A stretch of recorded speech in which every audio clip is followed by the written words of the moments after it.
여러분 안녕하십니까. 2013년 10월 23일 수요일 뉴스 독립군 데일리 고발 뉴스입니다. 경기도 최고의 청정 지역이죠. 가평군. 잘 아실 텐데요.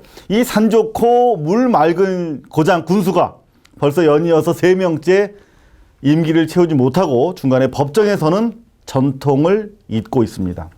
그런데 이게 남 얘기가 아닙니다. 임기는 끝났지만 이명박 씨도 전임 전두환 노태우 씨에 이어서 재판에 회부될 처지에 놓이게 됐습니다. 감사원이라는 이 국가기관에 의해서 공식적으로 인정이 되었습니다. 수질이 악화됐고 부실 설계, 부실 공사가 이루어졌고 또 담합 비리들이 있었고 또 이 과정에서 어떤 식으로 국가 공무원들이 잘못을 했는지, 특히 핵심적인 게 바로 4대강 사업은 운하 사업이었다. 실제로 운하를 염두에 둔 이 본질이 운하였다. 그렇다라고 하면 이 지금 드러난 것만으로도 분명 책임을 져야 된다는 거죠. 이 사업을 추진한 이명박 대통령을 비롯한 이 사람들이 책임을 져야 된다. 특히나 이제 핵심적인 게 국민을 속이고 운하를 추진했다라는 거죠. 그래서 이러한 책임을 묻기 위해서 저희가 국민 고발을 한 것이고요. 오늘 오전 4대강 복원 범국민 대책위원회가 시민 4만 명의 이름으로 이명박 전 대통령을 검찰에 고발한 것인데요. 이 감사원이 4대강 사업 감사 결과를 발표하면서 이명박 씨를 고발하지 않은 것은 잘못이다 이렇게 지적했습니다. 배임, 직권남용, 공공기록물 관리법 위반, 위증 혐의가 너무 많다고 그랬습니다. 일단 감사원의 가장 큰 한계는 여러 비리와 문제점이 발견됐음에도 제대로 된 책임이 없다는 겁니다. 공무원들에게 엄중한 이 책임을 문책 조치가 있어야 되는데 이명박 대통령만이 아니라 다른 관계자들에 대해서 굉장히 가벼운 앞으로 잘해라, 엄중 경고한다 이 수준에 머물고 있거든요. 근데 실제로 저희가 이제 변호사분들하고 법률을 검토했을 때 적용할 수 있는 법률이 있다. 대표적인 게 22조 원이라는 사업을 4대강 사업이라는 이 거짓말을 통해서 운하 사업을 해서 실제로 22조 원이라는 막대한 국가 재정에 손해를 끼친 것이거든요. 그러니까 국가 재정에 손해를 끼친 것이기 때문에 이거는 배임죄에 해당한다. 그리고 이 책임을 물어야 된다라는 것이고요. 그 외에도 예를 들면 직권남용죄, 이 관련 공무원들에게 필요도 없는 것 수십 6m를 지시를 한다랄지, 그리고 이 사업이 수질 악화나 여러 문제점을 낳을 것을 알면서도 사업을 강행하기로 지시했던 것들, 이런 모든 것들은 직권남용에 해당한다.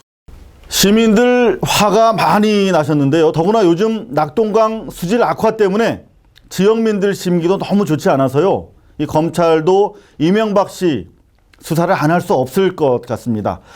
그나저나 오늘 이명박 씨 고발당하는 거 보면서 박근혜 대통령 심기가 어땠을까요? 큰일입니다. 요즘 부정선거 게이트 연일 새로운 혐의가 드러나고 있지 않습니까? 남일 아니겠어요. 점잖게 수사 결과를 기다리고 있던 문재인 의원까지 조금 전 강도 높은 성명을 발표하고 나섰기 때문입니다.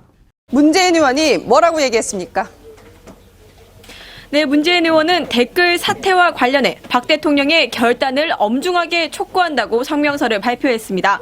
지난 대선은 불공정했으며 박 대통령은 그 수혜자라면서 본인과 상관없는 일이라고 회피해선 안 된다고 말했습니다. 이와 함께 문 의원은 수사에 외압이 행사됐다며 대한민국이 정상적인 민주국가로 작동되지 못하고 있다고까지 표현했습니다. 새누리당 검찰 수사가 이 정도 밝혀졌으면 야당과 함께 박근혜 대통령의 책임을 묻는 게 바로 공당의 도리일 텐데요. 여전히 청와대 쉴드에 앞장서고 있네요. 민주당이 선거 패배의 한풀이를 한다며 맞받아치고 있는데요. 여론이 예전 같지 않아서 얼마나 먹힐지 걱정입니다. 국내 정치에는 침묵으로 일관하고 있는 박근혜 대통령. 사건 해결을 위해 남은 시간이 그리 많지 않다는 거 아셔야 할 텐데 모르시는 것 같아서 안타깝습니다. 이 프로그램은 어제보다 3분 늘었네요. 감사합니다. 모두 5,560분의 고발뉴스 정기구독 후원자 제공입니다.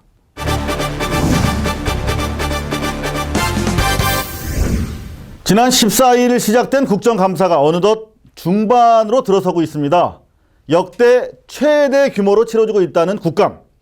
초반전을 거치는 동안 벌써 다양한 말들을 쏟아냈는데요. 오늘 저희 고발 리포트는 중간 결산을 국감 말말말 형식으로 꾸며봤습니다. 이 주마간산 국감이다, 황당 국감, 동문서답 국감이다. 다양한 별칭이 쏟아지고 있는데요. 2013년 국감 현장, 저희 고발뉴스 함께 가보시겠습니다. 추궁하는 의원과 발뺌 많은 국감 증인.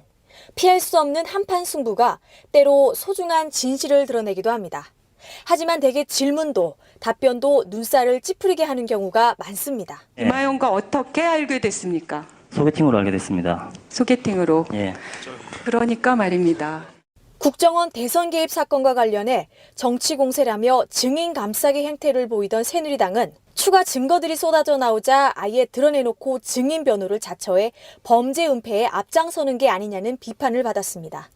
김진태 의원은 국정원 직원의 댓글 행위를 용인해야 한다는 취지의 황당 질문을 날리기도 했습니다. 여조지청장 어디 일어나서 답변 좀 해주세요. 국정원 직원은 댓글 달면 안 됩니까?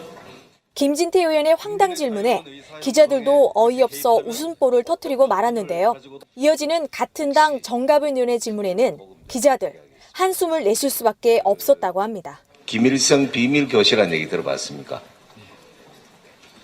혹시 서울고검 관내는 김일성 장학금을 받은 검사는 없는지. 서울고검 검사들 중 뜬금없이 간첩 없냐고 물은 것인데요. 법사위 감사 최악의 발언이라는 오명을 안았습니다. 황당이 지나치면 실소로 이어집니다. 박근혜 대통령이 모래 속에서 찾아낸 진주라고 극찬했던 윤진숙 해수부 장관입니다. 해수부나 지자체에서는 신청이 불가능합니다. 알고 계십니까, 장관님? 수산물 이력제에 참여를 하려고 해도 해양수산부나 지자체에 참여를 못해요. 알고 계십니까? 수협에다가. 네? 수협에다가 하다니요. 이렇게 수협. 예산이 지금 어느 정도 되죠? 수산물, 우리 해수부 예산이? 해수부 예산은 이력제 관련해서.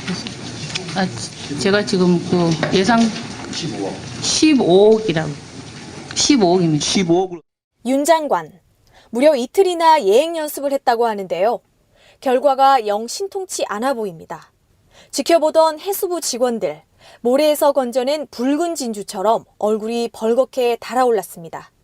대상 품목이 몇 개에서 수산물 이력제가 지금 시행되고 있습니까?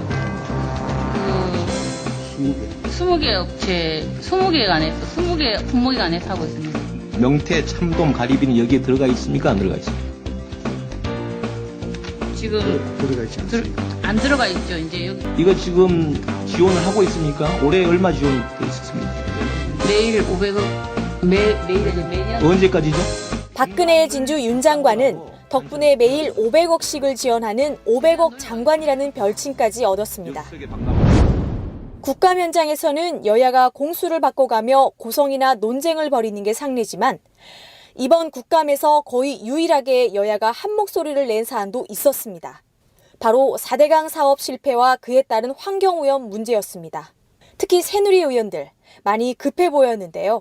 4대강으로 인한 수질 악화 문제를 뒤늦게 비판하느라 진땀을 흘리는 모습이었습니다. 공업용수만도 못하다 이렇게 말씀드릴 수 있겠습니다. 특히 금호강과 낙동고령의 경우는 환경청에서 목표 관리 기준도 3등급, 2등급 하고 있어서 국감을 지켜보는 국민들은 어안이 벙벙합니다. 언제부터 새누리당이 이토록 4대강 사업에 비판적이었는지 말이죠. 저분들 아마도 국민들이 모두 잊고 있는 줄 아는가 봅니다. 부터 치산 치수를 잘하는 임금이 훌륭한 선군이었다는 그런 역사의 가르침이 있지 않습니까?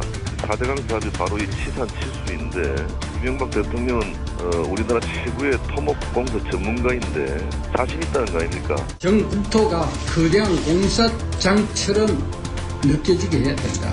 그 건설 현장에서 망치 소리가 울려 퍼질 때 국민들은 그것을 희망의 소리로 들을 것이다. 어느새 공수 위치를 바꿔 구렁이 담 넘듯 말을 바꾸는 국회의원들의 꼼수. 참 대단합니다.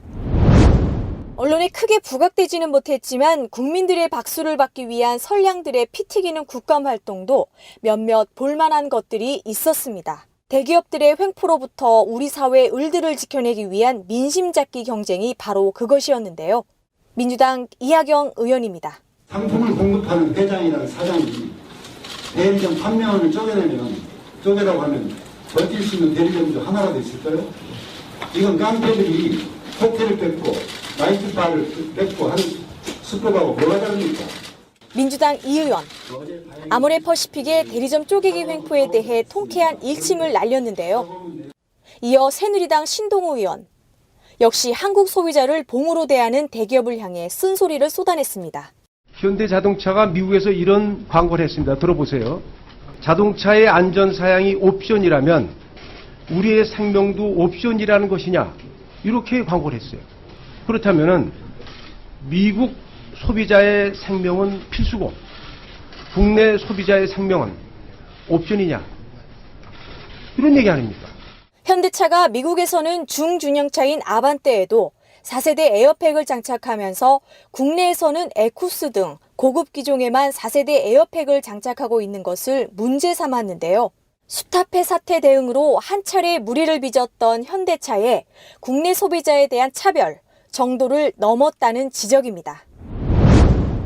뭐니뭐니 해도 이번 국감 초반의 인물은 지글건, 소신 발언으로 국정원 수사에 외압을 고발한 윤석열 여주지청장이었는데요. 여당 의원들의 황당 질문은 물론 어이없는 질타에도 불구하고 꿋꿋하게 수사를 맡은 검사의 정도를 보여줘 깊은 인상을 남겼습니다. 우선 윤석열 지청장 한번 일어서 보세요. 그 자리에 일어서 보세요. 마이크 들고. 앞 불러 내기도 싫어요. 우리 정의는 혹시 조직을 사랑합니까? 네, 대단히 사랑하고 있습니다. 사랑합니까? 네. 혹시 사람이 충성하는 건 아니에요? 저는 사람에 충성하지 않기 때문에 예. 제가 오늘도 이런 말씀을 드리는 겁니다. 사람에 충성하지 않는다. 사람이 아니라 국민에 대한 충성을 다짐한 윤석열 지청장의 발언은 이번 국감의 대표적 말말말로 남게 됐습니다. 더욱이 이런 발언이 국감을 나오지 말라는 윗선의 협박을 뿌리치고 국감에 참석해 밝힌 것들이어서 더욱 소중하게 받아들여지고 있습니다. 중반을 넘어선 국감. 또 어떤 스타와 말말말이 터져 나올지 함께 지켜볼 일입니다. 고발 리포트 박효연입니다.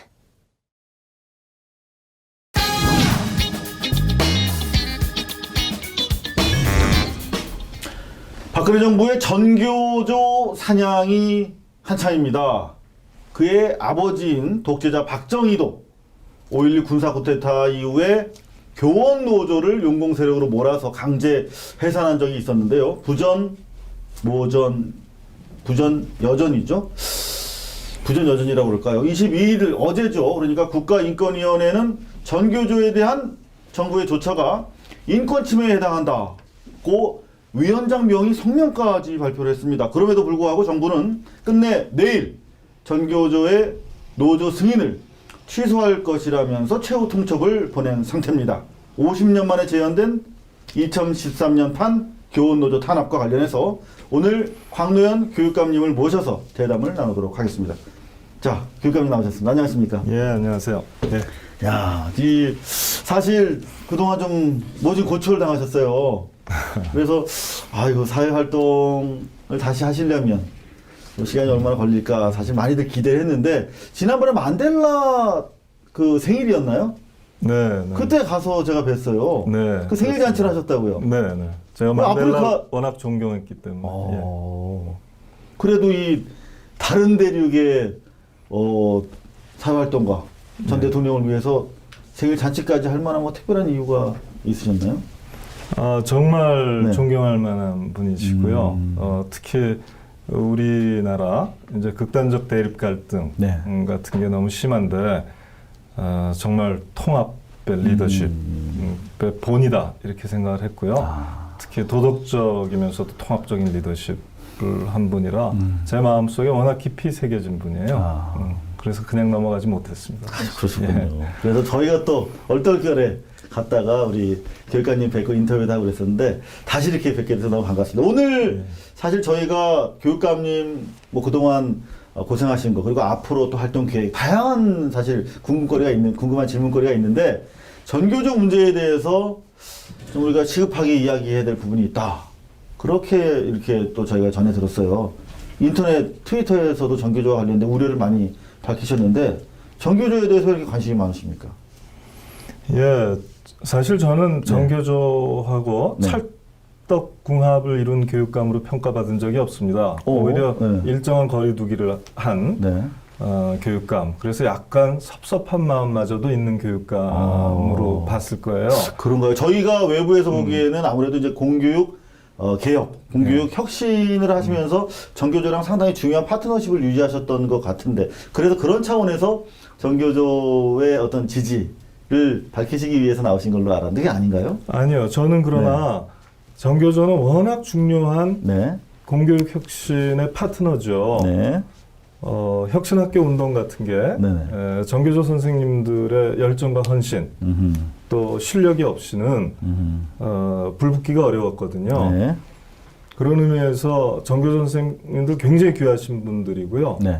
그렇지만 전교조가 하는 모든 일을 무비판적으로 지지하거나 추종한 적은 없죠. 좋습니다. 그러면 말씀하신 것처럼 상당히 중요한 파트너였지만 또 객관성도 유지하고 계시다라고 볼 수가 있겠는데, 그러나 지금 국면은 워낙 억울한 국면이기 때문에 제가 발언하지 않으면 안 된다고 생각했어요. 정말 벽에라도 대고 제가 외쳐야 된다고 생각했습니다. 좋습니다. 그러면 사실을 통해서 저희가 뭐 억울함 여부를 판단해보고 우리 시청자들과 함께 판정관이 한번 돼봤으면 좋겠습니다. 세 가지 이슈를 한번 정리를 해봤어요.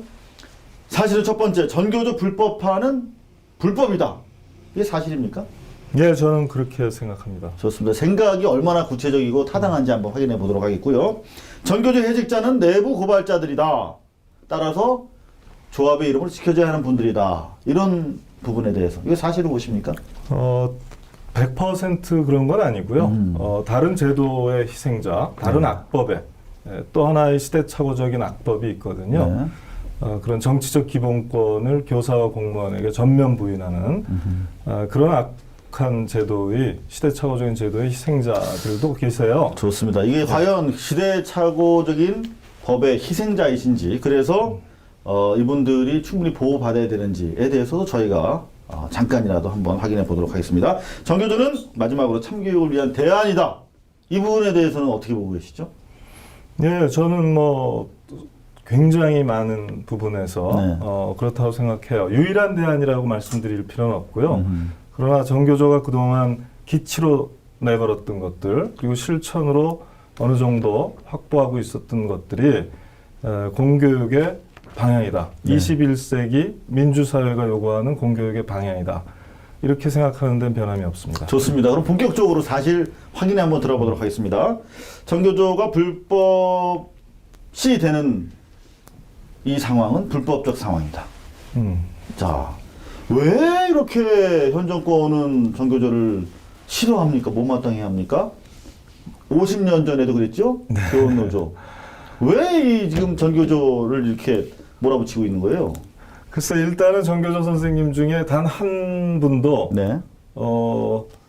현 대통령을 찍었을 것 같지가 않아요. 표가 안 되는 거죠, 우선 첫째로는. 일단 정치적으로.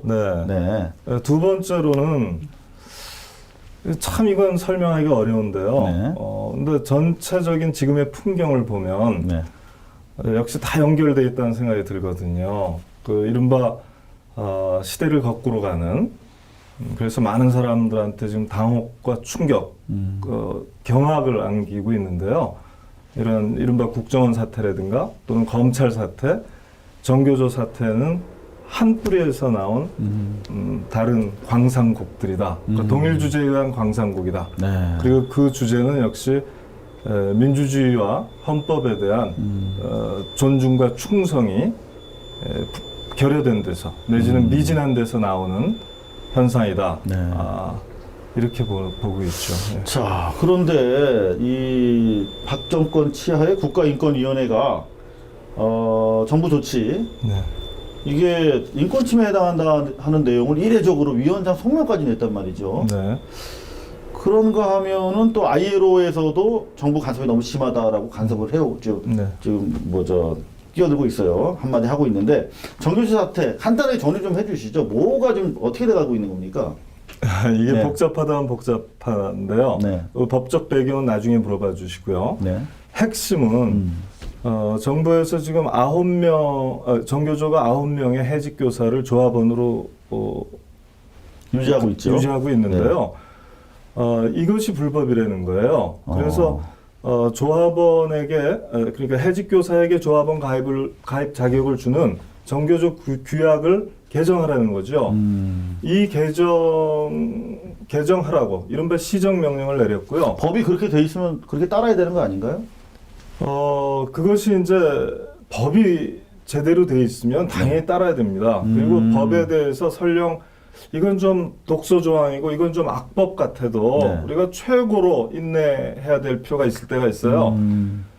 그러나 그 악법의 정도와 수준이 너무나 지나치고 명백한 경우에는 악법을 집행하면 어떻게 됩니까? 악이 남죠. 그렇죠. 독소 조항을 집행하면 독이 남죠. 자, 이런 딜레마가 있는 거거든요. 자, 그럼 내가 악과 독의 협력자, 준행자가 돼야 되겠습니까? 네. 그러면 여기에서 이제 정교조 평교사들이 결정한 거겠죠. 그것은 옳지 않다. 우리가 피해를 보자. 우리가 불편을 감수하자. 야. 그것이 이제 규약 개정을 거부하고, 왜냐하면 그 시정명령의 근거가 된 조항, 설립 취소하겠다는 근거가 되는 법조항이 국내외적으로 완전히 지탄받고 상식에도 어긋나고 또 의리에도 어긋나고 헌법에도 어긋나고 국제인권법에도 어긋나고 그렇게 해서 국내외가 전부 들고 일어나는 거거든요. 근데 지금 말씀하신 것처럼 악법이 남아서 악법을 행하면 악이 남는다고 말씀하셨는데 대법원 판결에 상충되는 부분이 있다면서요? 예, 그러니까 이 부분 그러면 좀 악법이 개선될 수 있는 여지가 그동안 없었나요? 그 이제 굉장히 안타까운 건데요. 네. 사실은 혹시 기억하세요? 제3자 개입 금지 조항이라고? 기억하시죠? 네.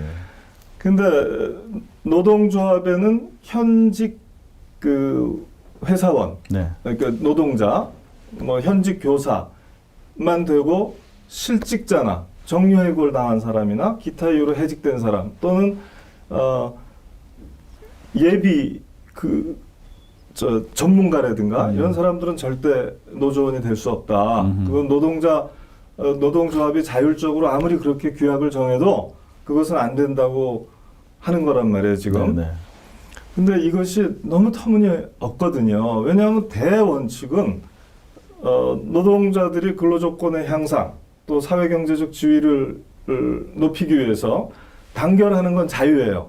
단결의 자유 아닙니까? 그리고 그 모체는 결사의 자유잖아요.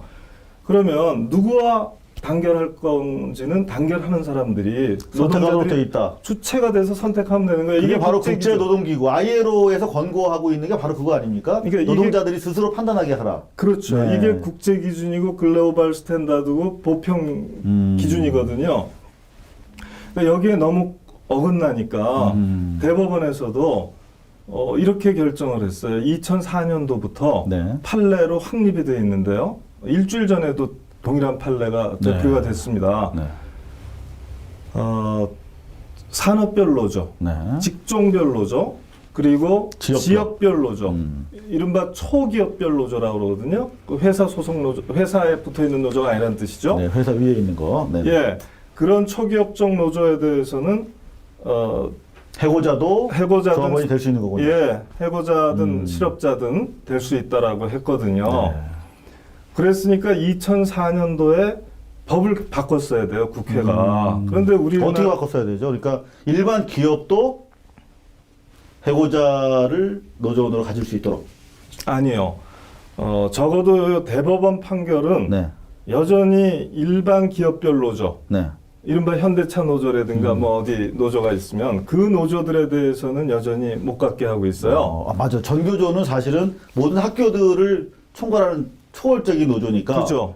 이 직종별 노조죠. 그렇죠. 대법원 판결의 영향을 바로 받네요. 바로 받죠. 수도 없고. 그런데 이제 1999년에 교원노조법을 노동조합법의 특별법으로 만들지 않습니까? 그 교원노조법에서 현직 교사가 아니면 안 되는 것처럼 규정을 해놨어요. 그런데 그 당시에 모법이 되는 또 일반법이 되는 노동조합법에는 근로자가 아닌 자, 이른바 제3자죠. 그리고 거기에는 해직자도 실업자도 포함되어 있는 거거든요. 구직자도. 이 사람들은 다 노동조합원이 될 수 없다. 만약 노동조합원에 그런 사람들이 끼어 있으면 노동조합의 결격 사유로 노동조합 설립 신고를 발의한다. 이런 식으로 되어 있거든요. 그래서 이 법은 악법이에요. 왜냐하면 단결의 자유, 누구와 단결할 건지를 막잖아요. 그리고 상식에도 건나잖아요. 노동조합 활동하다가 워낙 열심히 활동해서 해직까지 당했지 않습니까? 사용자한테. 그럼 노동조합은 당연히 그 사람을 끼고 가야죠. 그래서 이제 의리도 말씀하시고 법 정신도 상식도, 말씀하셨는데 그렇죠. 자동적으로 대법원 판결 이후에 특별법이지만 이제 부차적으로 정리가 됐어야 되는 그런 법인데 악법 개폐를 했어야죠. 그리고 그렇군요. 사실은 노사정위원회에서도 그 당시에 이 법을 바꾸기로 합의했다는 거예요. 사실상의 합의를 했다는 겁니다. 그렇기 때문에 이제 우리 국내적으로 보면 노사정위원회도 또 국가인권위원회, 특히 이 국가인권위원회가 아시다시피 그 위원장이 이제 좀 연임에 이르르고 있고 이명박 정부가 임명했고 연임까지 시킨 두 아주 정부에 걸쳐서. 친정부적인 분이란 말이에요. 그런데 이 국가인권위원회가 2010년 9월 30일에 지금 정부가 을러대고 있는 시행령, 그러니까 시행명령을 30일 안에 이행하지 않으면 노조 아님을 통보한다. 그렇게 해서 법에 노조화한다는 그 조항이 이것은 과잉금지 위반이고, 그러니까 너무 과잉이다 이거예요. 뭐 9명이 있다고 해서 6만 명의 조합원의 단결권, 단체 교섭권 이런 것들을 다 박탈하겠다는 거 아닙니까? 그러니까 이건 말도 안 되는 과잉이다. 그래서 이걸 그냥 놔둬갖고는 인권 침해 우려가 너무 강하다고 이 법의 시행령 규정에 폐기를 정부에 권고하거든요. 대통령령이니까. MB 정부 하에서. 그렇죠. 그랬기 때문에 MB 정부는 정교조를 똑같이 못마땅히 했죠. 보수 세력들이 다 못마땅히 하듯이. 그런데 이 조항을 만지작거리다가 만 거예요. 그나마 MB 정부 하에서는 그런 시도까지 했었는데 박근혜 정부 들어와서 더 악화된 거군요. 그러니까 이제 이거를 거기 MB 정부는 만지작거리다가 포기했는데 어떻게 자기가 임명하고 2번씩이나 한 사람이 그런 의견을 갖고 있잖아요. 그런데 이제 이번 박근혜 정부에서도 국가인권위원회가 당연히 구제 신청을 받아줬어야 돼요. 근데 구제 신청은 받아주질 않았습니다.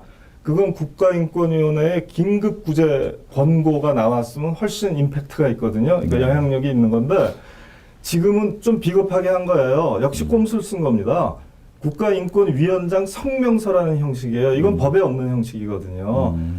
하도 욕먹을 게 우려되니까 국제사회나 국내 사회에서 국내외 인권사회에서 욕먹을 게 우려되니까 꼼수를 부린 거예요. 쉽게 말하면. 일반적으로 저는 위원장이 직접 나서서 성명을 냈길래 좀 긴급하게 뭔가 좀 임팩트를 주기 위한 거 아니냐 그랬더니 여기도 또 꼼수가 있네요. 참 속상하다. 면피용으로 한 건데요. 그렇다 할지라도 잘 보십시오. 오죽하면 그분이 면피용으로 이것마저 안 내놓는 건 도저히 인권위원회 간판을 내려야 될 상황이다. 내려야 될 상황이다. 해서 그렇게 꼼수로 낸 거거든요. 좋습니다. 그러면 지금 그 정도로 어처구니 없는 그 결정이라는 거죠. 만약에 법의 노조화를 하게 된다면. 좋습니다. 이 불법화는 불법이다라는 부분에 대해서 사실 여러분들 잠깐 우리 강노현 교육감님 소개를 해드리면 방송통신대학교 법학과 교수를 일찍이 지내셨어요. 그죠?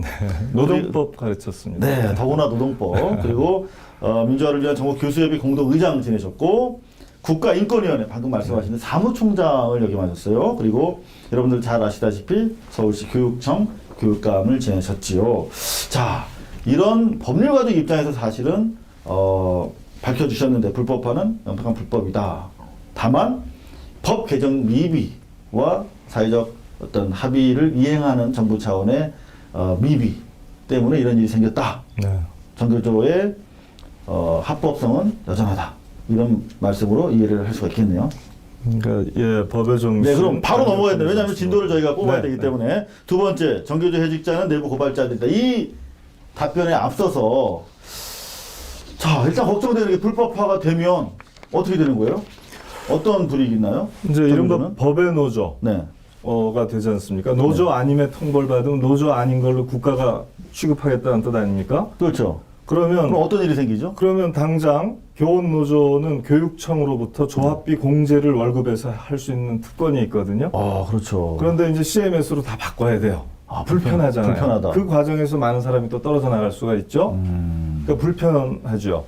두 번째로 단체 교섭을 못 합니다. 그러면 단체 협약을 체결 못 해요. 노동위원장에서 파트너의 자격을 잃는 거죠. 잃는 거죠. 거기다가 지금은 노조 전임자 휴직이 가능할 거 아닙니까? 근데 이제 노조 전임자 지금 일하고 있는 각 지부, 본부에서 일하고 있는 사람이 다 학교로 가라고 이제 또 강제 명령이 올 거란 그럼 말이에요. 학교에서 강의하고 가르치고 저녁에 와서 노조에 불 켜놓고. 그러니까 옛날 대단히 무리스럽네. 네, 정교협 시절. 그러니까 이건 정확하게 말하면 14년 전의 현으로 되돌리는 거거든요. 이게 이런 민주주의 시계를 이렇게 후퇴시키긴 어려운 그런 현상이 벌어지는 거죠. 우석훈 박사 트윗 보니까 그래도 이게 어떻게 확보한 합법성인데 포기하려고 하니까 이해는 된다만 아쉽다. 뭐 이런 얘기들 하는데 꼭 이렇게 포기를 했어야 하나 그런 사실 합법성을 주창하는 분들 걱정 많이 하시거든요. 이게 이번 정교조 선생님들의 의리 찬 결기 이거 마냥 지지해야 되는 건가요?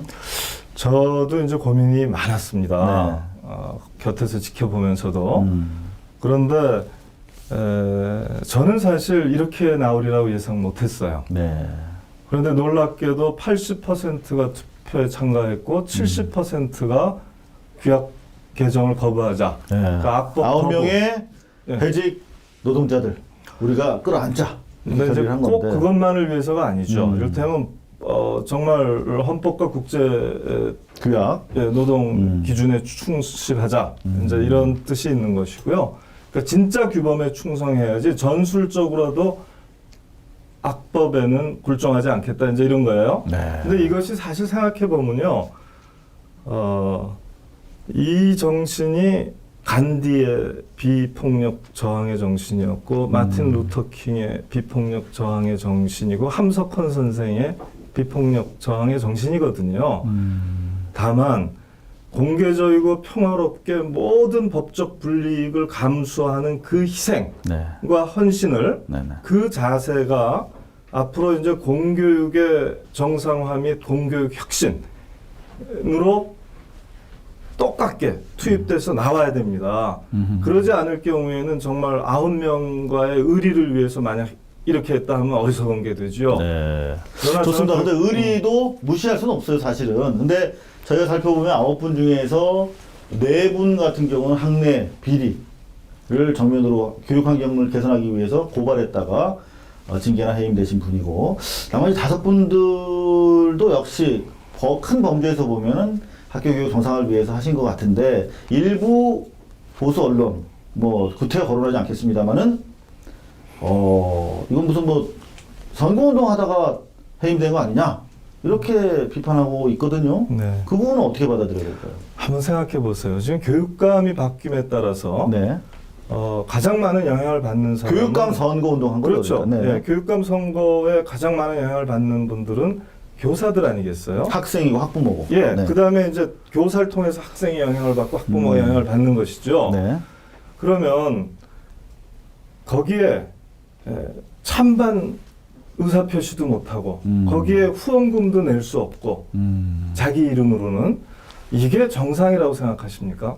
현재 시스템이 잘못된 것이다. 그러니까 이게 정치활동 금지라는 이름 아래 이렇게 돼 있거든요. 과거에 교육의원 제도가 있을 때 교육의원에 출마하려면 지금도 마찬가지로 시의회 의원에 출마하고 구의회 의원에 출마하기에 가장 좋은 조건을 갖춘 분들은 학교 선생님들 아니겠어요? 사회 선생님들, 뭐 과학 선생님, 별의별 선생님 다 계시죠. 교육 현장을 아는 분들이 사실 해야죠. 교육 전문가뿐만 아니라 시민사회 전문가일 수도 있잖아요. 인간관계 전문가이기도 하고.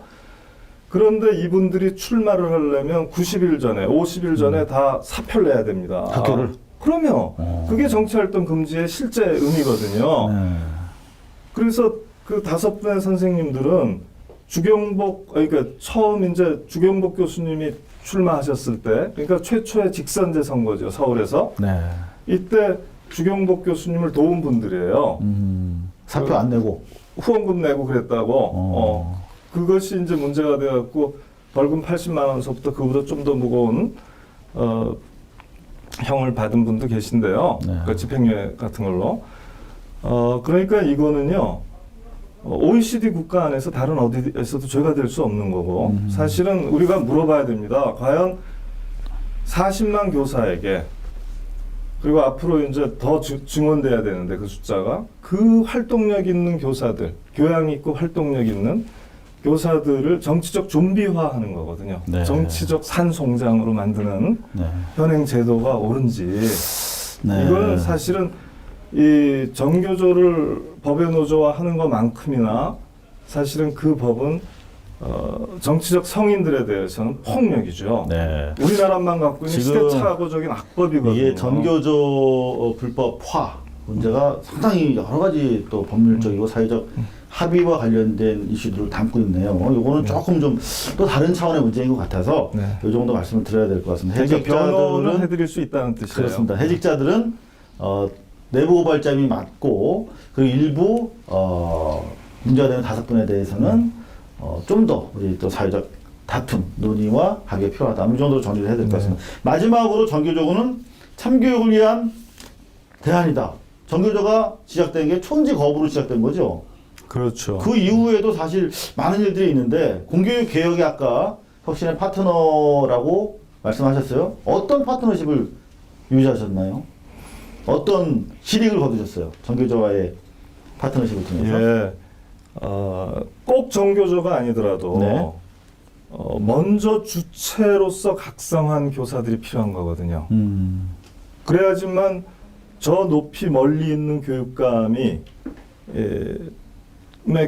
철학과 정신이, 영혼이 전달이 될 거 아니에요? 그러면 현장 교사가 그것을 받고 거기에 맞춰서 움직여주고 그래야 되는데, 그러면 그 주체적 각성을 한 교사들이 하고 진보 개혁 교육감이 파트너십을 형성할 수밖에 없어요. 그런데 그분들 중에 다수가 정교조 선생님들이시죠. 그러니까 정교조 선생님 아닌 교총 선생님도 계시고 좋은교사운동 선생님들도 다 계세요, 당연히.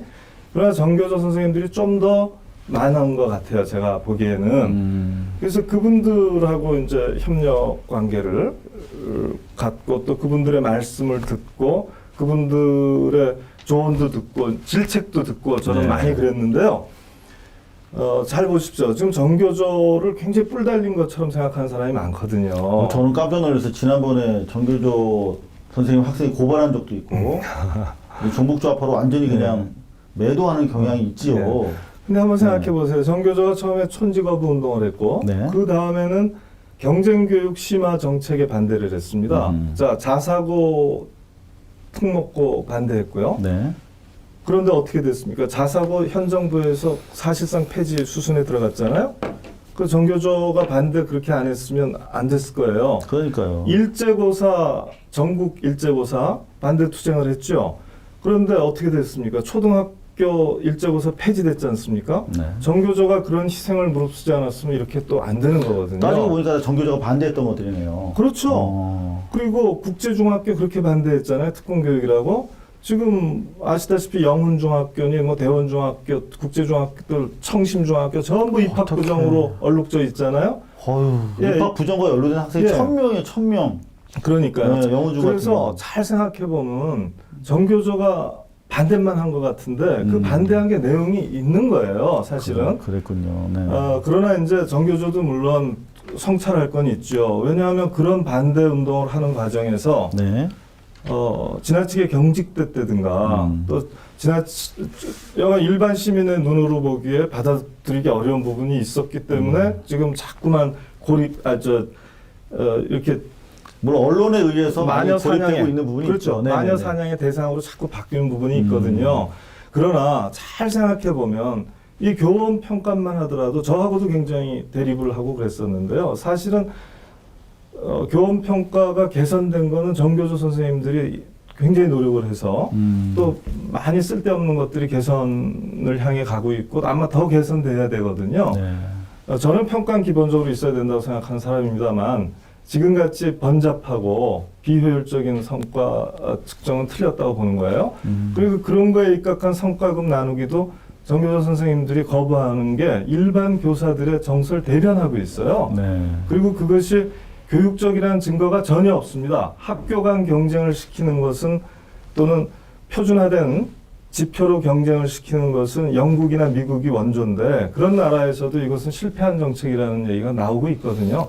아주 거의 합의에 이르르고 있어요, 사실은. 네, 그렇게까지 뭐 외국 사례까지 말씀하지 않으셔도 자사고라든가 국제고 뭐 이런 그 일련의 스캔들을 통해서도 경쟁을 부추기는 현재 교육제도가 얼마나 문제 있는 것인가, 그리고 정교조 선생님들이 교육 현장의 공공성을 지키기 위해서 제기했던 목소리들이 얼마나 정당한 것이었는가 역사적으로 지금 드러나고 있다고 생각이 됩니다. 한 가지만 더 말씀드리면요. 제가 정리하려고 했는데 어떻게 아직 또.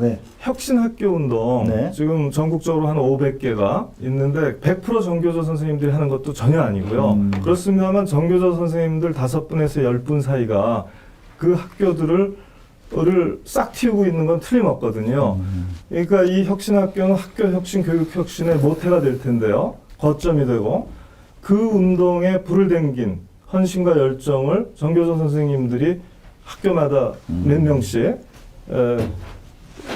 시작한 건 사실이거든요. 그러니까 그런 의미에서 정교조는 여전히 교육 희망의 중요한 토대고 근거다, 이렇게 얘기할 수 있어요. 좋습니다. 사실 이제 현장을 지키는 기자 입장에서 정교조 선생님들의 옛날 미담이 많이 소개됐어요. 옛날에는 언론 지상을 통해서, 방송 내용을 통해서. 그런데 주기적으로 작정을 하고 사실 조중동을 비롯해서 주류 언론들이 사실 가세하고 있거든요. 그런 환경에서 사실 많은 어려움을 겪고 계신데 오늘 말씀을 또 들어보니까 참 언론을 또 대표해서 많은 반성의 또 소지도 있네요. 자, 다시 한번 정리해드리겠습니다. 정교조 불법화는 불법이다 라고 우리 민주화를 위한 전국 교수협의회 의장 지내셨고 한국방송통신대학교 법학과에서 노동법을 강의하셨던 우리 강릉 교육감님이 불법이랍니다. 불법화는 위헌. 네, 위헌. 심지어 국제인권법 위반. 알겠습니다.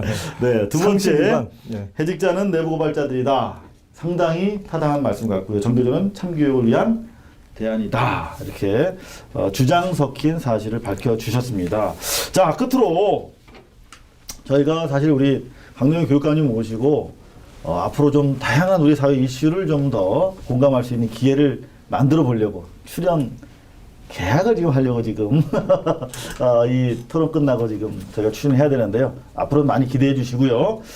끝으로 오늘 저희 고발뉴스와 함께 오랜만에 거의 생방송을 하셨는데 간단한 우리 시청자들과 함께 소감 또 인사 나누시죠. 네.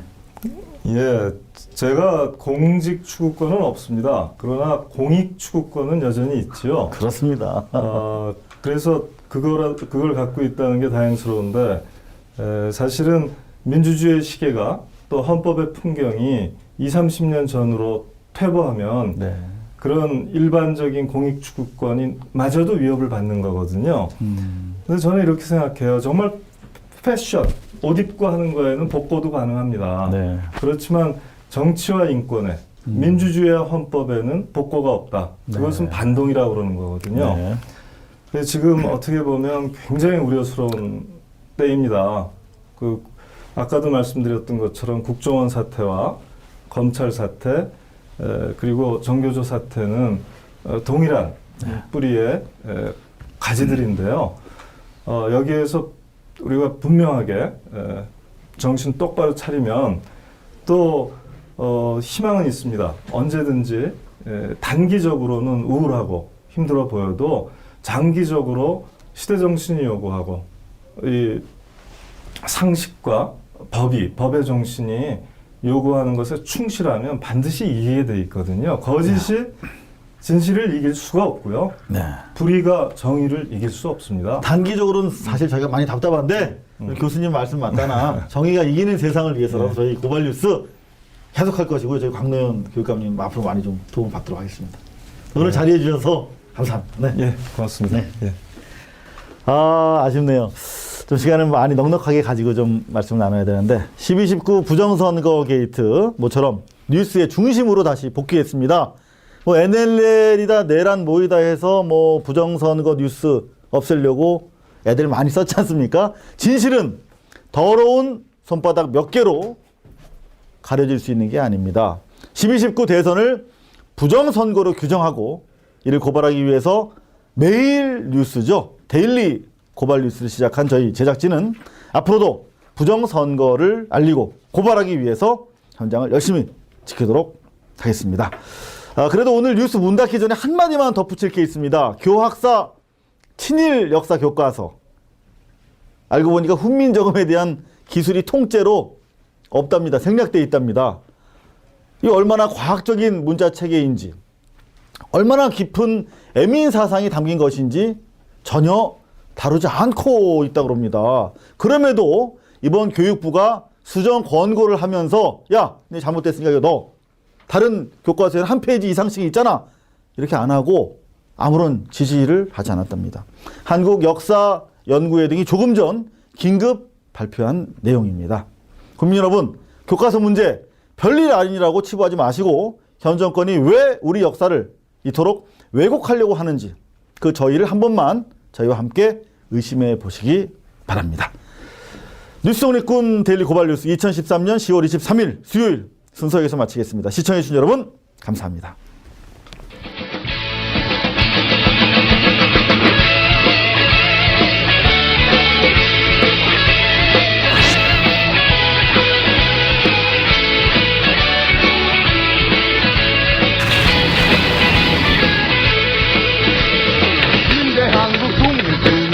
용사야 조국의 부르심은 네가 아느냐. MBC 본사에 계셨을 때는 그 장기 때문에 이렇게 속썩이실 일이 없었겠죠. 또 위원장한테 전화를 받으려고 돼 있는데 수사에 방해하셨다고 생각하지 않고요?